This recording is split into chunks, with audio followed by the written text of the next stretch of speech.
Big news from the All Things MSP headquarters. A couple of shows that Eric and I will be at together, sometimes separately. In June, Eric and I will both be at PAX8 Beyond doing some podcasting. Check us out there. July, Mac Admins, Penn State University. I think it's the 16th through the 18th. I'll be speaking there. August, I will be attending with maybe some more details later on the ACN Tech Summit. That information comes out if you're a registered Apple consultant. End of October, I'll be at the ASMC event speaking in Philadelphia. And in the beginning of November, I'll be speaking at ChannelPro Live in California. Dates are early November. So I am going to be at, I'll be at PAX8, like Justin said. And then I will be at ChannelCon in July. That's in Nashville this year, one of my favorite event cities. And then the rest of my schedule is not 100% determined yet, but I imagine we will also be at IT Nation since that's kind of a regular thing for us lately. We've been doing the podcast there from the last 2 years, so hopefully we get invited back again this year. So check us out at all these places. If you want more details, hit us up in the Facebook group, facebook.com/group/allthingsmsp. For my birthday, it was a while ago, but for my birthday, somewhere along the line prior to my birthday, I said to my wife, all I want for my birthday is Legos. So I got a lot of Legos for my birthday. So I just started building. She bought me the DeLorean for the Lego set DeLorean, which is an awesome set because it lets you build. It's one set, but you can build the DeLorean from Back to the Future 1, 2, or 3.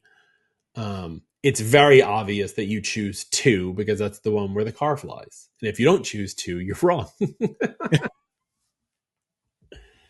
Yeah. Well, I have not gotten any new Legos lately. Although for Christmas, I did get the Disney video camera one, which I very much enjoyed putting together, and a couple of other smaller sets that my daughter got me. I also did recently, I did all the F1 cars. There's a really cool thing. Some company makes like a wall mount piece that looks like a starting grid for F1. You can mount the cars vertically, but they're out of stock. But if anyone wants to tell me when it comes in stock, hit me up. You know where to find me online. So I started doing that last night instead of studying. And I had to study because I had a test this morning. I took a certification class, which yes, I passed. I'm pretty good at it. Apple has a new Foundations of IT test that we have to take. So like weirdly enough, Apple has 2 major tests. We have the support and we have deployment and management, both of which I've passed. But my support test expires prior to this new Apple program launching in September. And so they were like, if it's going to expire, go take Foundations of IT. So I said, all right, fine. And so I wanted to take it before I went to ACES because I wanted to tell everybody that I had taken it, but I just didn't have time. And so I went to my 2 friends who are trainers and I was like, do I need to study for this? And they were like, did you pass your other 2 tests? And I was like, yeah. They were like, you'll be fine. I spent more time getting into Pearson VUE this morning because I took it from Simona's room. Because the weird thing is these tests online, like you can't have any external noise. Right. Like I told Michelle to leave the house. I was like, lock up the dog. So I went to Simona's room, which would be the quietest room. And there's really nothing there. But her desk is like built into a bunch of bookshelves. So they ask you to like take pictures of everything. So I take pictures. The proctor like comes on. He's like, hi, we can't let you take the test. There are books next to you. And I was like, yes, but if you see what these books are, they're like Frog and Toad are Friends or My Little Red Book. They were like, can you just like cover them? And I was like, sure. So I went to my daughter's closet and I pulled like a knit blanket and I like hung it on the bookshelf with like a weight on top of it. So all the books were covered and they were like, good enough. Here, please proceed with your test. Yeah, it's a thing. Like, you know, I've had kids in college and during COVID and stuff like that, that's the way things went because that's the way they had to do them. And yeah, I mean, it was so even weird. for like coding and stuff like that, they are that picky about it. Well, it took me longer to get the test. I finished the test in 5 minutes because thankfully to my trainers, they were right. I did know. Actually, one of my trainers was like, if you don't pass this test after 15 minutes, I have failed you. I was like, okay, good. I think maybe I'll be okay. So I have a serious question about this because it's called Foundations of IT. 37 out of 40. It's called Foundations of IT. Did it include anything about security? It had stuff, but remember, it's Apple IT, right? So there was a one thing. It wasn't found. It's not really foundations of IT. It's more of the foundations of the systems around how to use your Mac or how to use things that are Mac related. So it briefly touched a little bit on MDM. So like one question is like, when you're trying to connect an MDM server to Apple Business Manager, what is the thing you need? And it's like public certificate, private certificate, SCEP or whatever. Like those questions. But the other one, this is one that threw me off. And I don't know if I got it right or wrong. I don't have my full score sheet in front of me, but I wonder if it'll show up in the network. I got 5 out of 5 in network, so I'm assuming I got this one right. But it was like you set up a Wi-Fi network and to include both. You set up a Wi-Fi SSID to include both 5 and 6 gigahertz, but your corporate iPad only connects on 2.4. Why? And the options are like all iPads connect on 2.4. 2.4 is the strongest signal. You set up 802.11r for 2.4. You're using the 40 megahertz band range. And I was like, I looked at that question and I went, shit. I think I got it right because under network, I got 5 out of 5, even though overall I got 3 wrong. I don't know. I got 1 wrong in diagnosis. I knew that one. And 2 wrong under accounts. I don't know how to manage accounts on computers. That's fine. So I'm assuming I got this one right because I just said 2.4 is the strongest. But like, if you don't know what 802.11r is or how to deal with the megahertz range, right? The 20, 40, 80, whatever. Like, it is a daunting question to ask. And Apple tests are quite notorious for throwing things that don't make any sense. One of the practice questions is, how do you disable the camera? How do you disable access to the camera from certain apps in privacy and security? And what you have to realize is that one of the answers that's in the list is how you do it on iOS. But they say privacy and security. That's Mac OS only. So you have to know to read between the lines in their questioning to then figure out, okay, 2 of these don't make any sense. These 2 probably make sense, but this one is iOS and this one's Mac OS. And now you know which one's the right answer. So that happens a lot also. But yeah, pass, don't care. I'm good. Move on with my life. And here we are. When was the last time you took a certification? A long time ago. You think you could do it? Like if we put you on the spot and we were like, let's live stream you taking, I don't know, A+ certification, would you be able to handle it? I would say I'd probably still do okay with A+. Yes. Okay. I don't even know what's included in the A+. I've never bothered. But I mean, newer stuff and especially getting down into the weeds of network stuff, probably not anymore. Yeah. Just because I don't do it every day. Yeah. I try not to do it every day. I hate computers. But look, here we are. Near.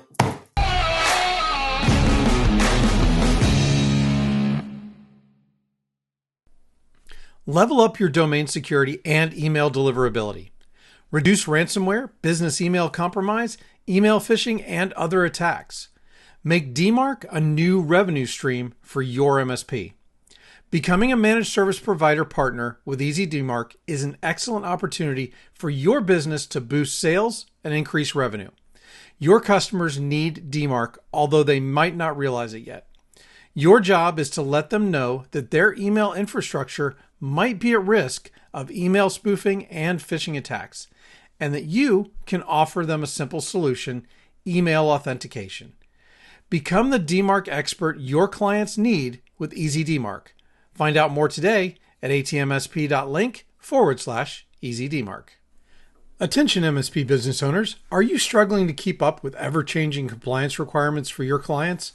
Would you rather monetize that work?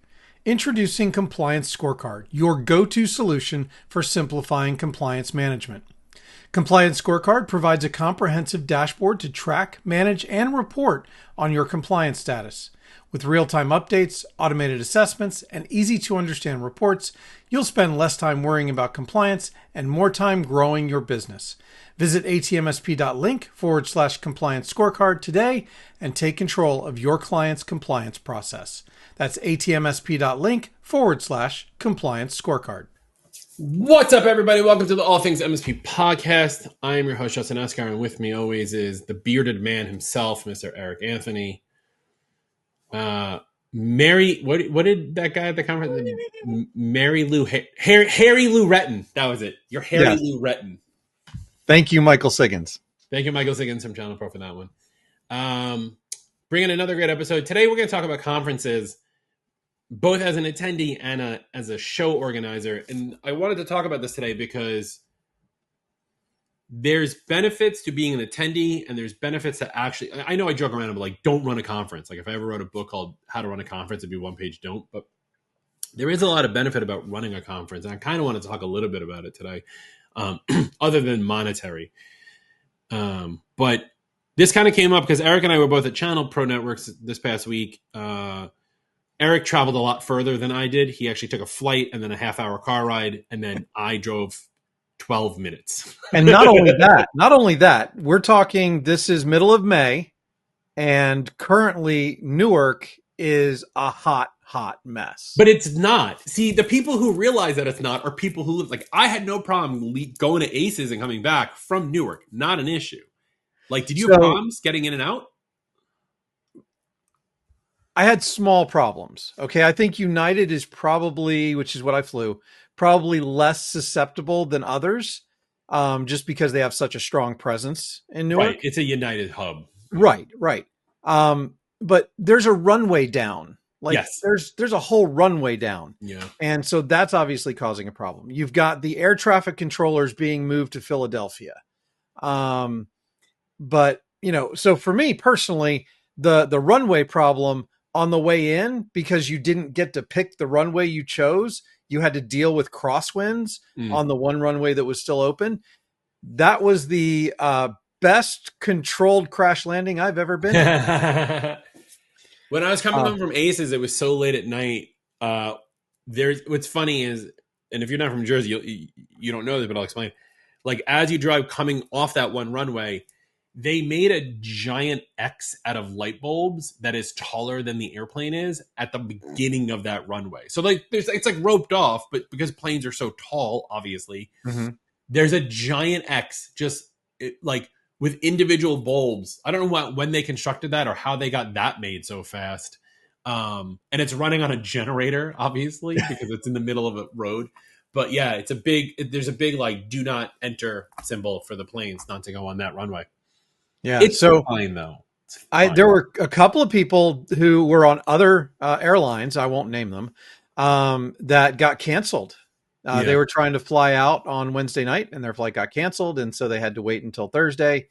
Even checking in. So I checked into my flight early Wednesday morning because my flight was early Thursday morning, and it wouldn't give me my boarding pass. Yeah.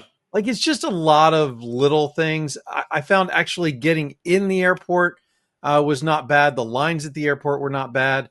And really, honestly, I think the TSA people and the people working the concessions, the vendors at the airport, all had a really good attitude towards it. Everybody I ran into, employees at the Newark airport yesterday were just super incredibly nice. Terminal A or Terminal C? C. So C is the big one, right? C's got a massive terminal. And if you're because C has 3 pathways, if you're in the second or third one, there's like a combined little bazaar with like really, really good food options. But I like Terminal A. Terminal A is the new one. And getting into TSA in Terminal A is so easy because it's just a scan your ID thing, opens a door, you get right online, you go right through TSA. And there's a great little taco place in Terminal A, just as a little secret. I get my breakfast tacos there. All right, so let's talk about conferences for a second. So let's talk about why you may want to run a conference, even if it's small. And when I say a conference, I mean, it doesn't have to be a 300-person event. You could run a 20-person conference and still be successful because it depends on what you're going to get out of it.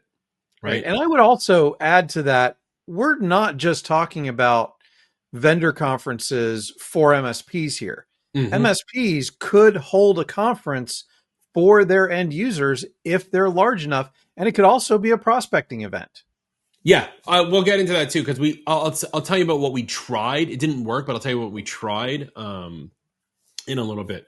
So there's history around why I started the ACES conference, which was that I was going to these technical events, these Mac technical events, for quite some time. So I started Virtual in 2008, and the first ACES was in 2015. So there's like a 7-year window there where I would go to these events and I would start to like meet people and say like, how do you do ticketing, or how do you do finance? You know, how are you handling your books, or how are you billing, or what's your billing rate, things like that. And nobody had a good answer that was sufficient for me. And I was like, and also no one had like the same answer, right? So like this guy does this thing in Excel, and this person uses Pages, and this guy outsourced it all to QBR.com and like whatever. And so it got me thinking the fact that like there should be some sort of standardization across Apple-based MSPs to even that playing field to focus on other things that are more important, like client acquisition, or better ways to differentiate yourself. Because there's like the differentiator between two companies shouldn't be that I use QuickBooks and you use, Xero accounting. Like that's not a differentiator for the client side, right? But if we're both using QuickBooks, we're already starting from the same plane, and we can both grow in our own ways where we find actual differentiation. And so I started it thinking to myself, I'm going to learn a lot from the wisest people in the room, right? There's that expression, like, if you're the smartest person in the room, you're in the wrong room. So I wanted to bring in smarter people. And I also wanted to bring in people from outside IT, because as an entrepreneur, you not always are the best ideas from other people in our industry, right? Like we bring in our keynotes, when we used to do keynotes, were people not in IT to help spark just business thought. Right. So that was kind of important for us to bring people in that way.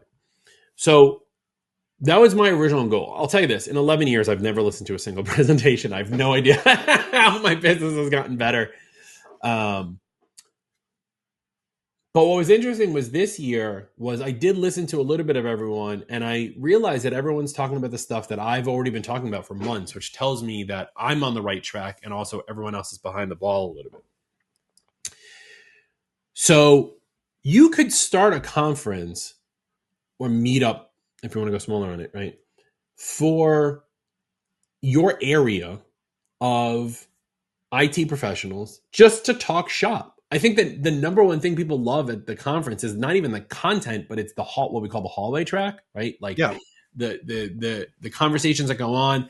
Hey, I heard you use XYZ. Like, how'd you get past this stupid problem? Like, imagine playing video games and going to your friends being like, I'm stuck on level 12. And they're like, haha, you're such a loser. You can get past level 12. Here's how you do it. Except in the MSP world, we don't call each other losers. No, you don't. I do. No, I'm just kidding. Yeah. No, but that's the point. Yeah. Like you're able to feed off of one another, and you realize that you're not on this independent island all by yourself. There's other people who have, scaled the fence, as it were, to be able to do these things. So I know of a couple small like Mac admin groups that are getting together now. Like I think there's one like Mac admins in Music City and like Hoosier Macs like in Indianapolis. Like these groups that are getting together to talk shop and make themselves better. Now you can obviously make money on these conferences. There's a lot of planning involved. So I wouldn't say like do this to make money, because I can tell you in 11 years, conferences don't make a lot of money unless you're a major conference and you're bringing in all of these vendors. But there's opportunity there. And I think the best thing that has come from doing ACES is meeting the other Apple consultants and then being able to work with them, both to provide me boots on the ground in other locations, provide me support when I need it, like if I have trouble with, if I'm having an Office 365 issue, like I know who to call that goes even beyond my best techs, who's been in it longer, who can I know people who I can.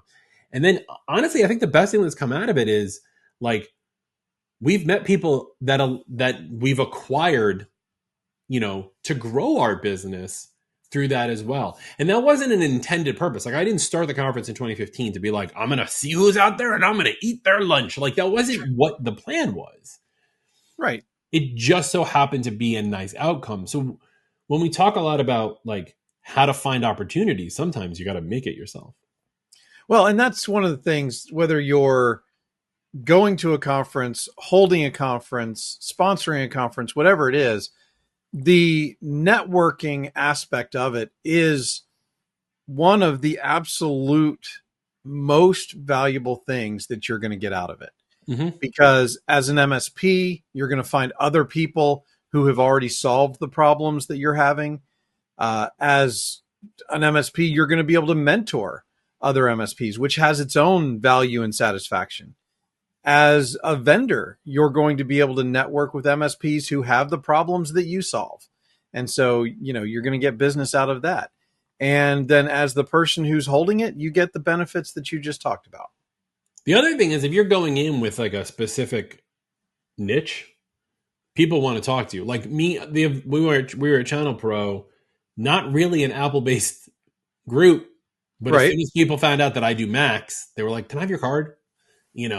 Actually, for those who were in there, Eric, and because you weren't in the other room, I was on stage and I was like, "I'm going to say something, and you guys are all going to boo at me. I'm an Apple consultant," and everyone was like, "Boo! You suck! Get off the stage." But I led with it. It's fine. Yes, but they said it in love. Yeah, 100%. So there's things there when you host. It's like hosting a wedding, though, right? Like you make sure everybody's happy, and you're like, people are like, "Oh, did you eat lunch?" No, don't worry about me. You eat lunch first, I eat last, kind of thing. Like you're always running around, but like you can really cultivate these great relationships, which has also actually led me on from the vendor side of things, better ways to integrate with vendors that maybe even people who come to my conference are not getting, because I now have like a different level of relationship with these people who are sponsoring, right? Now, I'm not saying I'm getting stuff for free where other people are getting paid, but I am saying like I now have direct access to someone if I need something, right? Right. And again, that's the networking aspect of it. Right.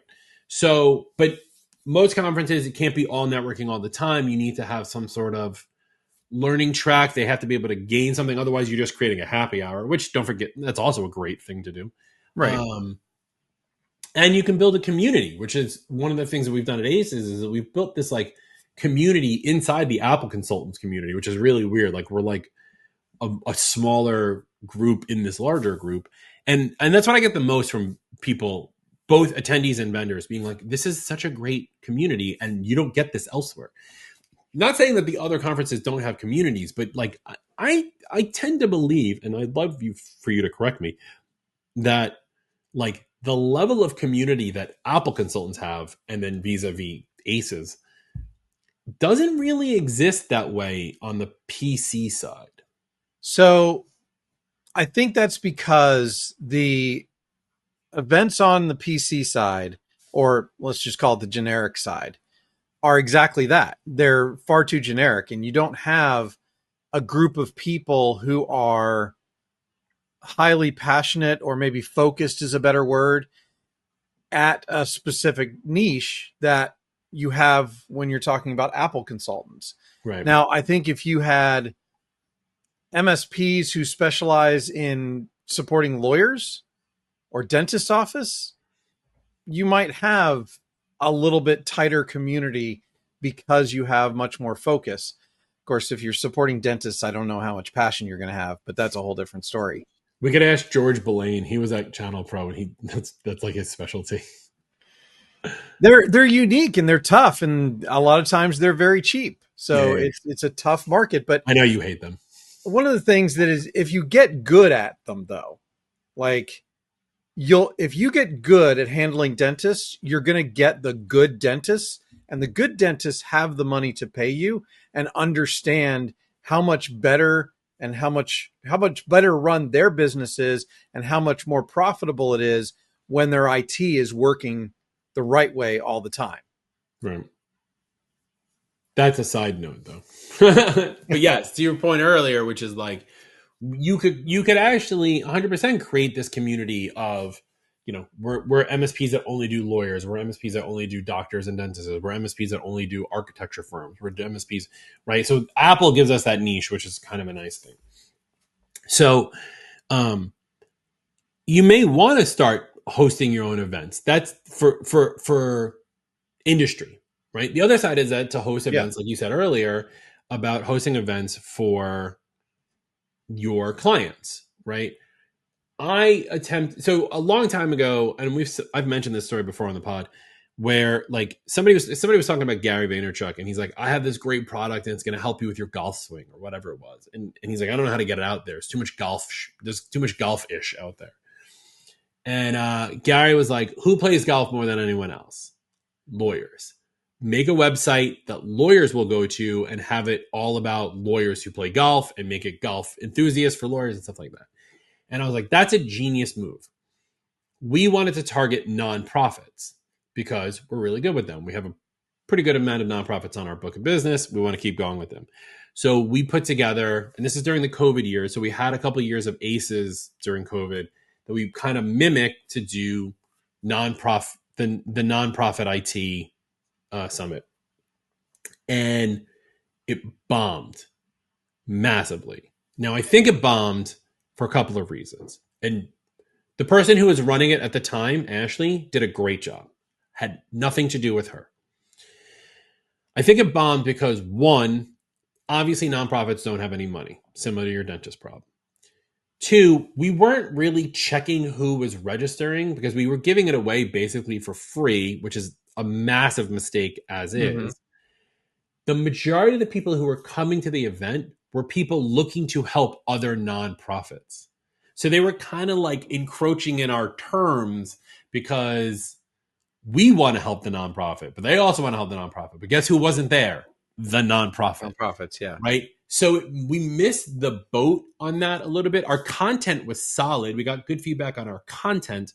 But I think if I were to do it again, I would do an in-person, and I would have it be super localized and have it be like a one-day event kind of thing. So if you're looking to do that, you know, there's an opportunity for you to do a quote unquote conference, a one-day event, and be like cybersecurity for architects. What all architects need to know about being, you know, secure the right way. And you could bring in a sponsor or two, a vendor that you're using, bring in your, whoever your, you know, 24/7 SOC is. You can get, what do they call that? MDF, marketing distribution funds, marketing something funds. Marketing development funds. A lot of vendors have marketing development funds for you to put on this event. So it doesn't even cost you anything. Yeah. Right. And then it can be a prospecting thing. And you can easily just keep blasting this to every architect in your zone.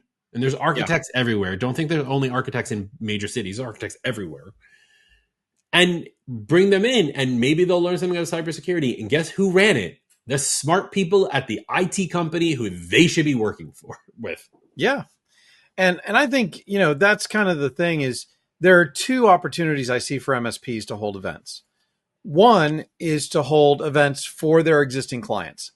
Now, I have talked to some MSPs about this in the past as an idea for, you know, just building more camaraderie with their clients, right? And they're like, oh, I can't have my clients talking to each other. Yeah, I'm like that. I'm like, but why not? What are you doing that you need to hide, you know, one client from another? Because if your processes are standardized. Oh, I can answer that. For me, honestly, what it is we had two clients that on paper did the exact same thing. Like, they both were advertising agencies that took care of a major bank and had very similar ownership layouts, and they were direct competitors of one another. So like, I wouldn't want to put myself at risk. So like, I understand where they're coming from. I'm not saying it's right or wrong, right? But I'm saying like, I wouldn't want to put myself at risk of losing one of those customers, even though we already did, because they found out we're doing work, because then they're going to think that maybe we're duplicating processes, or I charge client A for an idea and then I just re-rolled it at client B and charge them for the same idea and I don't have to do any of the work. You know what I mean? Like, I would want to avoid that kind of drama. Like, I'm not a drama llama, right? So there's situations that I can understand, but for the most part, you're right. Yeah. And in those situations, I think that just don't invite them. they're unique. Yeah, that's an option. But also all of that should be covered in your managed services agreement. Like, Yeah. because if the day comes when they do find out and somebody has a problem with it, you need to have it in your managed services agreement that say anything that you develop on behalf of one client, how do you handle that? Is it the property of the client? You know, that intellectual property, is it theirs or is it yours? Right. Because if it's yours, you're free to use you're it free to do whatever you want. Yeah. anywhere you want to. Yeah. If you develop it specifically for them and your managed services agreement says that it's their IP, then it's their IP and you can't. I mean, you really shouldn't be you really shouldn't be developing new solutions at this point anyway. You just have to put everything in the cloud. Like, well, but some people do. I mean, there's still a lot of shops out there that do custom software development in addition that's to different. Yeah. And development of processes. But I'm one that I don't believe that processes should necessarily be agreed. Yeah, IP of the client. That's the IP of the MSP. But yeah, you could totally do events for your customers, bring your existing customers, because that we've talked about this. That's a good relationship building, right? Like that's getting name to face, especially in today's day and age where we do everything remotely. Like it might be good to throw a little even if it's a cocktail party, you know, a happy hour, find a restaurant, they'll get 20, 30 people in there. The restaurant will hook you up. They'll give you a free meal, but everyone else has to pay. But like you can do something like that really easy, really cheap, and it's marketing. Have a vendor there. That's where you're covered. Like there's definitely ways to do that and value in that, right? Okay. Right. So we've talked about value of hosting your own event for other MSPs. We've talked about the value of hosting an event for your customers. Now let's kind of talk about the value of going to an event that you may not normally want to go to. So I have been recently going, and I've signed up for a lot more events this year, going to events that I wouldn't normally go to because I don't care about another vendor who's going to help me secure my Office 365. I don't need that. Stop pitching me. However, going to those events, similar to what I said earlier, going to those events with a niche that's slightly different than everyone else, you know, allows you the ability to like be creative with it, right? Like I just thought of this idea, and I would totally do this, is go to the event with a t-shirt that says like, ask me how we can help your MSP take care of your client's Macs or something like that. Because I know so many PC MSPs that do it incorrectly and they wouldn't know I'm a Mac guy without asking. Right. So like I would want something that stands out, because actually we were at ChannelPro and I was really shocked to see how many people had Macs on the table, like how many MSPs were using Macs. And I guarantee you they're not enrolled in MDM the right way. But like stand out that way, even not as a vendor, right? We go to the vendor one in a second, but like you can stand out. And then also as that niche, go talk to the vendors, because those vendors know the MSPs who need help with things. I've gone to vendors and said, hey, who's doing PC stuff, who you know needs Mac help, could you introduce me to? Right. And that allows us this ability to be able to take on like new co-managed IT or whatever. So like there's opportunities there wildly. So like go to these events, you know, and if they cost you a couple bucks, they cost you a couple bucks. Marketing money goes down the drain anyway, right? So like it's not a red line item. It's fine. But like go. Like that's why I'm super excited. Like I've never been to PAX8 Beyond, and I know we're going and we're doing a little bit of work there, but like before I knew we were going to be podcasting there, I'm bringing 2 of my team members with me. Like I don't know anyone who's going to PAX8 Beyond other than New York. And a lot of people. I'm sure there are, but I would really be interested, and I have a call coming up with my reps. How many people that are going are Apple consultants? Right? Probably just based on the numbers, 40,000 MSPs, 350 of them are Apple consultants in the United States. Just based on that divisional math, right?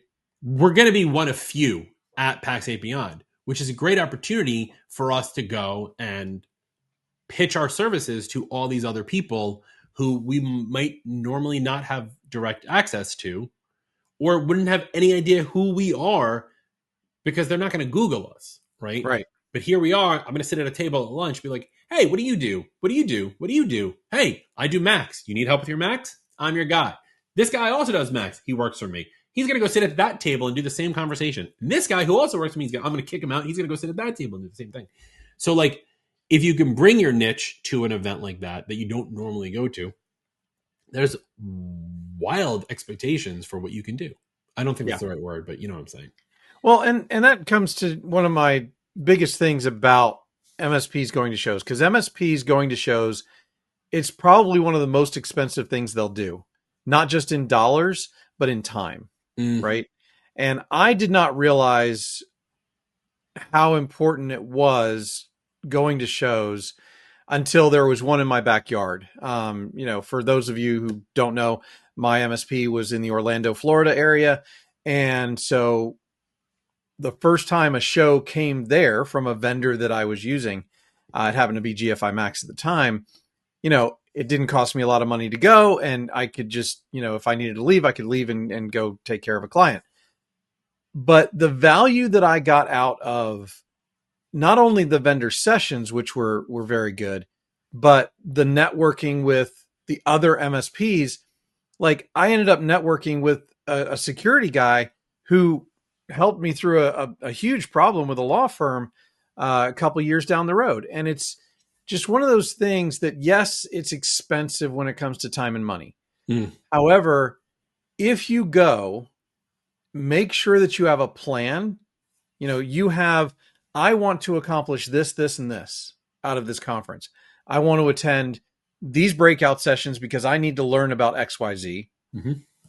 I need to find a group of peers at this event who have had problems 1, 2, and 3 and solved them so that I can, bend their ear about how they solved them and how I can solve my own problem. And then lastly, who do I want to meet at that conference so that I'm not necessarily building my brand, but just building my network of people who can help me later on when I get to the level that they're at now. Yeah. These are great tips. I mean, there's no reason not to be running all this through. Like, you never know who you're going to meet. And yeah, you might be a little behind on time because when you get back, you're going to have 30,000 emails to deal with. But we're good at filters and processing, right? So like invest that time in either going to conferences or even thinking about starting your own conference, because there's value in both, right? Don't go to every conference. That's number one. And like, don't be that. Like, I know people who are like, I don't know how they run their MSP and they just go to every show that exists under the sun. And I'm like, how do you get anything done? Right. But like, do you think about what those conferences? You can Google MSP conferences 2025. You'll find 17 pages of links that have every show that ever existed. Jay McBain publishes it every year. There you go. So like, find them and then pick them out. There's going to be ones that are going to be appropriate for you. There's not. You don't know until you go. So check those things out. If you want, however, to talk to us about what your experience is at a conference, Eric and I will be podcasting from the PAX8 Beyond event happening in June. So check that out. Find us. We're very easily found. Eric's got a beard that basically touches his feet, and I will not yet. I will look. I traditionally dress a little bit nicer and cooler when it comes to shows than I do on the podcast. Well, because I'm in my basement, man. I'm in my basement. We will have a table, booth, some kind of setup, and so we will be easy to find. We will be with the rest of the podcasters. I love finding out stuff like this when everyone who's listening also finds out stuff like this. I guess we'll have a table or a booth at PAX8 Beyond. Come check that out. Eric, any final words before we say goodbye to the folks at home this week?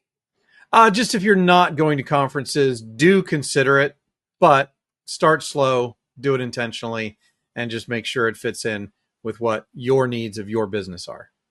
And if you're not sure which conferences to go to, why don't you ask that question in the Facebook group, facebook.com/group/all things MSP.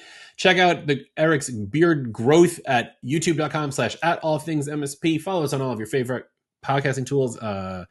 Like, subscribe, leave a review. We say this every week. You guys need to leave more reviews. And that's it, right? So from all of us here, that's Eric. I'm Justin. Bye.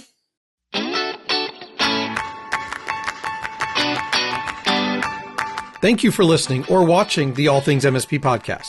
If you liked this episode, go ahead and give us a thumbs up, hit that like button, and consider subscribing to catch all our weekly episodes. And from your host extraordinaire, Justin Esgar, and myself, Eric Anthony, your humble producer and All Things MSP founder, thank you very much for spending your time with us. If you are not aware, All Things MSP started as a Facebook group and now supports over 6,000 members. We also have a LinkedIn page for those of you who don't do Facebook, and make sure to check out our YouTube channel for even more content. A special thank you to our elite sponsor, CoreView, helping you manage your Microsoft 365 tenants instead of them managing you. And a big thank you to our premier sponsors, EasyDmark, Helped, GoZinta, MoveBot, and Nodeware. And thank you to the rest of our sponsors. Without sponsors, we could not do what we do for the MSP community. Please consider checking them out. The All Things MSP podcast is a BizPow LLC production. The views and opinions of the hosts and guests are their own and do not reflect the thoughts and opinions of any employer, vendor, sponsor, or random taxi driver in the Metro DC area. Be sure to join us next week for another exciting episode.